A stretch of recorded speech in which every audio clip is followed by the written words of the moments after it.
nation. Rock the nation. Rock the nation. Welcome to Collateral. A bizarre scene unfolded in the Canadian Parliament recently. It all started during a presentation by a University of Alberta professor named Gordon Laxer. He said that, among other things, Canadians will be left to, quote, freeze in the dark if Canada goes ahead with plans to integrate its energy supplies across North America with the US and Mexico.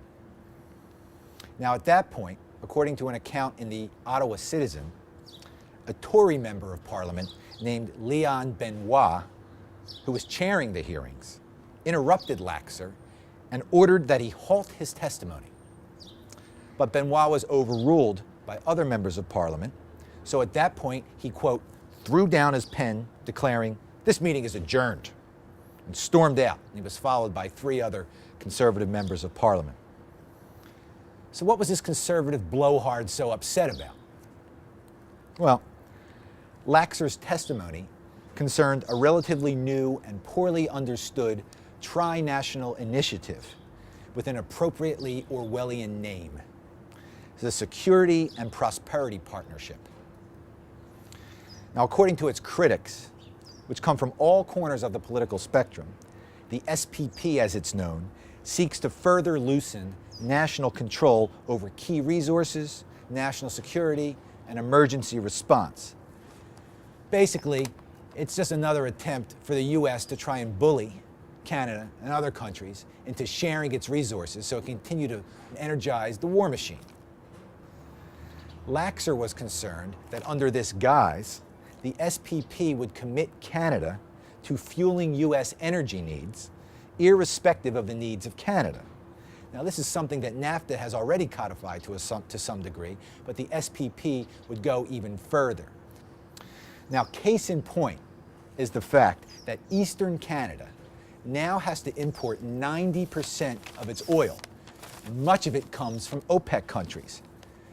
This is despite the fact that in Western Canada, where much of the Canadian oil comes from, in Alberta, 63% of the oil produced is exported, most of it to the US. So Eastern Canada can't even get the oil that's being produced in Western Canada.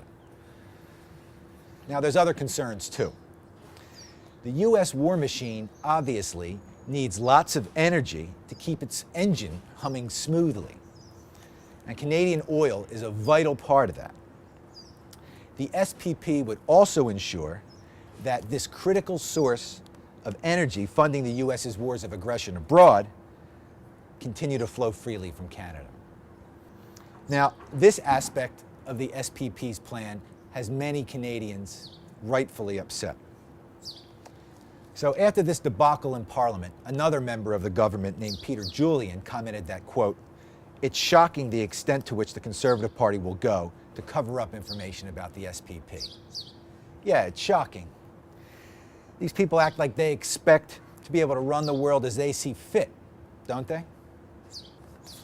If you find what we're doing here useful, please tell someone about it.